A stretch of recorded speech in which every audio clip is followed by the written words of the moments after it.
because that's my job. That's what I'm supposed to do. And it does actually look like white-black mid-range. All right, so he's got Seeker of the Way, Herald of Torment, Bramaz, and Wingmate Rock, along with Raise the Alarm, Hero's Downfall, Thoughtseize, Bile Blight, Sorin, Solemn Visitor, all in varying numbers. For Brad, one thing you know about him, he's kind of a metagame expert, especially when it does come to Standard. And so he switches things up quite a bit. You remember his Pro Tour deck, red-white with an aggro deck game 1, sideboard into end hostilities and planeswalkers for game 2 and game 3. Mardu at the Grand Prix last weekend, and now he's got a white-black mid-range deck. So he's always shifting things around, and he's starting game number 1 here with a Scoured Barrens to go up to 21. Which is surprising given that he top 8'd the Grand Prix last week. It's not like he had a bad result with his deck.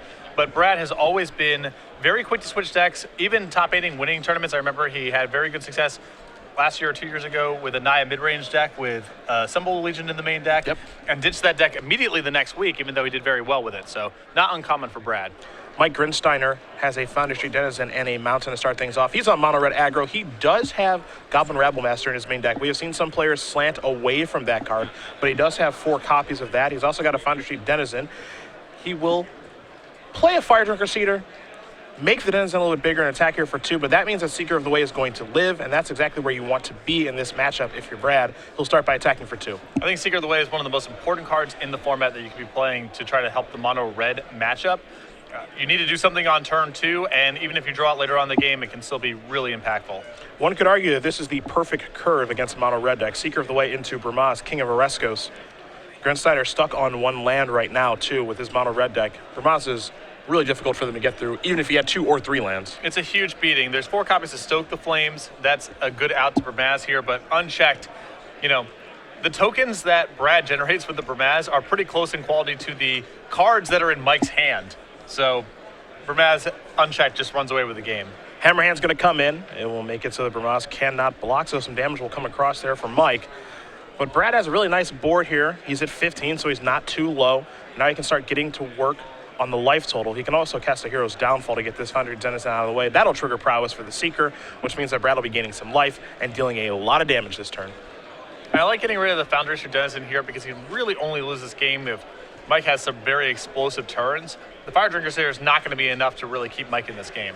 So even though the Foundry Denizen is probably worse, it represents more raw power potentially than the Fire Drinker Cedar does. I imagine also there will be a situation where the Fire Drinker Cedar will have to block, which, as we know, is not very effective. Yeah. Grinsteinner will draw a card here. Looks like he picked up a copy of Coordinated Assault, but that's not a land as he does go through his grip here. There's a Dragon's Mantle kind of hanging out over there. It looks like a Prone Crusader as well. But I think he knows he's in some serious trouble. Bramaz is one of the best cards you can have in the format against mono red, and Seeker of the Way is not that much further down the list. With Brad on the play, with those cards against an opponent who still has not found land number 2, not a lot to be done. You can see Mike kind of shaking his head. He knows he's stuck on mana. And even if he did have mana, I'm not sure he could work himself out of this situation. These are 2 of the premier threats against mono red. I think we expect to see mono red pick up after Dylan Murphy getting 2nd place with it in Worcester last weekend. Brad's deck is all about the mono red matchup. I mean, first of all, he's 2 colors, so his mana is very stable, comes into play on time. Second, he's playing, 4 copies of Raise the Alarm alongside a lot of cheaper removal. Raise the Alarm's got to be one of the better cards you can have against mono red. So dense and 1 toughness creatures. We can't forget about the 4 copies of Sorin, Solemn Visitor as well, granting lifelink both on offense and defense. That's got to be a pain for mono red as well. Nelson going to attack here with everybody. And a Bile Blight is going to clear out that Acroan Crusader. That'll trigger prowess on the Seeker yet again. That'll make it a 3-3 with a little lifelink action. As Brad works his way towards closing this game out, I think pretty easily at this point. Probably needs 1 more attack step. Yeah, still 4 cards in hand. Yeah. And this is really just all about Bramaz. Very hard for mono red to beat if they don't have Stoke the Flames on the spot. Brad Nelson going to win game number 1 here over Mike Grinsteinner. White-black mid-range up a game here over mono red aggros. We do head to the sideboards. We will start with mono red. 2 copies of Lightning Strike go up to the 3rd and 4th copy here. 2 copies of Hall of Triumph. Coordinated Assault, 2 in the main deck, and then 1 more on the board. 2 copies of Searing Blood, 2 Magma Spray, 2 Circle of Flame, and 4 Eidolon the Great Revel. I suppose the 2 Searing Bloods can come in here because he's seen Seeker of the Way, and Bramaz also helps turn it on with either blocking inside of combat or by going after tokens. Besides that, probably not a lot of sideboarding to be done here. Well, we already knew his game 1 matchup was pretty good. It's only going to get better. 2 Reprisals, 2 Erase. Those aren't too exciting. Either of these 2 copies of Thoughtseize. You see a Silence of Believers in the suspension field. Again, not all that exciting. 3 Swords of the Pantheon, good for trading, and then 3 copies of Drown in Sorrow. Brad's not messing around with this matchup this weekend, that's for sure. A hater in the house, my goodness. He does not want to lose this deck. Drown Sorrow also synergizes nicely with Seeker of the Way, too. Sure does. Obviously good with threats like Bermaz, Wingmate Rock. Brad is definitely respecting the mono red matchup this weekend, no doubt about it. The most interesting inclusion in this deck to me, the 4 copies of Herald of Torment. So he doesn't have a lot of creatures in his deck. He has, a pretty good amount. 4 Seekers, 4 Bermaz, 4 Wingmate Rock. Though I don't foresee, Herald of Torment being bestowed on Wingmate Rock or the token. But he's also got these 4 copies of Raise the Alarm and then the Vampires that Soren can make. I wouldn't be surprised more often than not Brad is just casting Herald of Torment as just a 3-mana 3/3 to curve out. Well, I think that flying is very good in the format right now in fighting the Abzan decks. They're so good at clogging up the ground with Caryatid and Courser, Siege Rhino that flying is valuable. Herald of Torment is not a bad deal on either side. If you're casting it, that's fine. And if you're bestowing it, that's fine. And it's probably a concession to the Abzan matchup, which I would suspect gets a little bit worse the way that Brad's constructed his deck, giving up so much equity trying to fight the aggressive decks. Well, while these players do finish up sideboarding, we will talk about SCG Game Night. It used to be every Wednesday. Now it's every week in October. There's 1 week left to get these things. October's almost over. Yeah, we're almost at the end of the month here. This is supposed to be fun and friendly. It can be sanctioned, certainly, but a little bit more casual focus, organized play. We send out new kits of tokens and foils every month. This is the October collection that you're seeing here. So if you're interested in getting this program set up, it's very easy. Head over to starcitygames.com/game night for more information. Tournament organizers, store owners, you want to get this hooked up. Just get more players playing in your store. You have the liberty to run the format however you want to. Just make sure that you're giving out the pins and the foils and that people are having a good time. Who's Your Daddy is Who's our the man? token and pin for right now. We'll see what November is next weekend when the Open Series does come to Oakland. Maybe something turkey themed? I haven't seen it. So I haven't seen it either. guess. I would like a turkey token. Yeah, There are no turkeys in Magic, though, I don't think. it's true. That's too bad. Well, we do Turkey block, perhaps? We do a lot of penguin tokens, and Magic isn't really that much of a penguin focused IP. I suppose that's actually true. So We could gobble. That might be too late. I don't know if we've pitched this idea. Yeah, It's too late now. We need to get our fingers into more pies over at SCG because every time we're on the air, we have all these great ideas. That's true. But I just don't think they get communicated to the right channels. What do you think for Christmas? Is it time for reindeer, or can we do better? Reindeer's pretty sweet. Okay. All right. We'll look into that. Green-red split card. See, I'm thinking one step ahead. Mm-hmm. It's got to be green and red. Gruul Reindeer Yep. is the name of the card. I have it. And if they do that, I want my cut. Exactly. That's all. That's what this is really about. I want my cut. I want to wet my beak. Brad Nelson currently up a game here over Mike Grinsteinner. We'll see if Mono Red can tie things up, but it does not look great as far as the deck list are concerned. Nelson has a pretty tough deck slanted towards beating Mono Red, especially with the sideboarded Drown in Sorrows as well. Brad, it looks like, has no interest in losing to this deck on this weekend. Play versus draw is a big deal, though. I mean, Mike losing this match 2-1 would not surprise me. He just Sure. has a really good draw on the play. This Mono Red deck's very hard to beat when they're on the play with one of their good hands. And we have just been told right now that Todd Anderson, Brad's buddy, partner in crime, lost round 1. Don't know what Todd's playing. Haven't got to see him yet this morning. Wouldn't be surprised if he's on the same deck that Brad is on, but a tough start here for him after taking the trip out here. Starts off 0-1. And if you look at the amount of time left in the round, his loss was pretty quick. Didn't take long. Mike is going to keep. Brad will as well. Game number 2 is underway with a mountain into good old Swifty. Bang. Monastery Swiftspear is in for 1.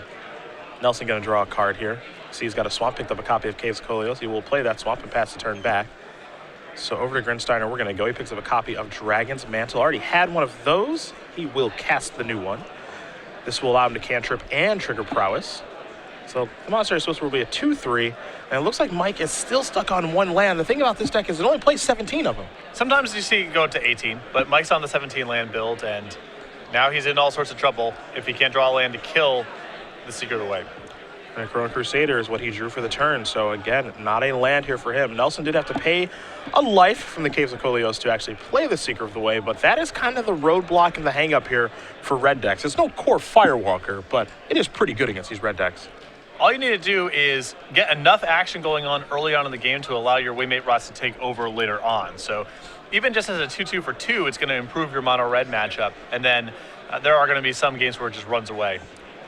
Grinsteinner did miss again with the cantrip off the Dragon Mantle. Got to get in there for 2, so Nelson's down to 14. For Nelson, he drew and played a Temple of Silence. You see he's scrying right now. Consulting the grip, figuring out what he wants to do with that top card of the deck. He's going to leave it on top, it looks like to me. We'll see if he's got anything to play here now. And maybe not. Perhaps that's going to go to the bottom here for Brad. A little unsure of himself early this morning. But it will stay. Here it is an attack for 2. Doesn't look like he has some sort of instant, and he will just pass the turn back without triggering prowess on the Seeker. So Grinsteiner's going to untap with his 1-2 Monastery Swiftspear, and it looks like not draw another land again. So I think Brad has Drown in Sorrow in hand, which means he's not really in any rush to do anything. He's going to let Mike build up a little bit of a board, Drown in Sorrow everything away, and then take over from there. Mike will attack for 1 and play a Foundry Denizen and pass the turn back over to Nelson. Nelson draws a copy of Soldier of the Pantheon. As you did mention, there is a Drown in Sorrow hanging out in Nelson's hand. He also has Nurborg. This will be a Sorin Solemn Visitor. The elevator's going up to 5. This will be an attack here for 4, actually. You've got your prowess, plus you've got Sorin growing things a little bit. And it's double lifelink as well, but that won't happen twice. And if Mike has some sort of follow-up here to trigger the Foundry Denizen and try to get the Sorin off the table, that plays right into Brad's Drown in Sorrow. That's the big trick. As Mike finally draws his second land, slams that directly into play. So there's the potential for that Sorin to bite the dust, but Brad is clearly reeling him into a really backbreaking Drown in Sorrow at this point. Yeah, it would have to be something like Mike using Coordinated Assault to get the Sorin off the table, but it's going to be really hard for him to beat Drown in Sorrow given just how far behind he is at this point and how his hand is essentially just creatures. There is a Lightning Strike there as well, so a Lightning Strike plus the attacks. And actually, it could sneak in a point of damage too if he Lightning Strikes the Sorin and then the Swiftspear will become a 2-3. That'll finish it off, and he can actually get in 1 point of damage with the Foundry Denizen, too. The other option that Mike has here is just his Lightning Strike the Seeker the way out of the way, attack Sorin for 3, and say, okay, you can generate a 2-2 token next turn or plus Sorin on an empty board. Either of these things is fine. Looks like he's going to go after the Sorin with the Lightning Strike, finish it off with the Swiftspear plus the Prowess Trigger, and then the Denizen will come across for 1. Put Nelson down to 16, and Nelson will untap and draw a copy of Hero's Downfall. In for 2, he's going to come. Perhaps it's time for a Wingmate Rock? If it is, I've got some bad news for Mike, and that's the bad news. 2 3/4s on the way. And Mike's entire deck on the table is not better than 2 3/4 flyers. So. I unfortunately think that that's true. I think that is true. Here is the Rock. You know, players were a little skeptical about this card to start. Well, it's tough because the raid text box sort of implies you need to be putting this into an aggressive deck, and it's a 5-mana creature, so it's pretty easy to talk yourself out of. But you don't have to be playing a straight beatdown deck to be maximizing this. This is so powerful in mid-range strategies, Abzan most notably, and Brad can incorporate it very easily into his black-white shell as well. You will find a way to get an attacker through, it seems like most times. You know, between the Vampire Token with Sorin, again, Nelson does have 4 copies of Raise the Alarm. I will say, I'm interested to see, how many people Brad may catch off guard with Raise the Alarm this weekend. I think it's going to be a lot. Not a card you see much of in Standard.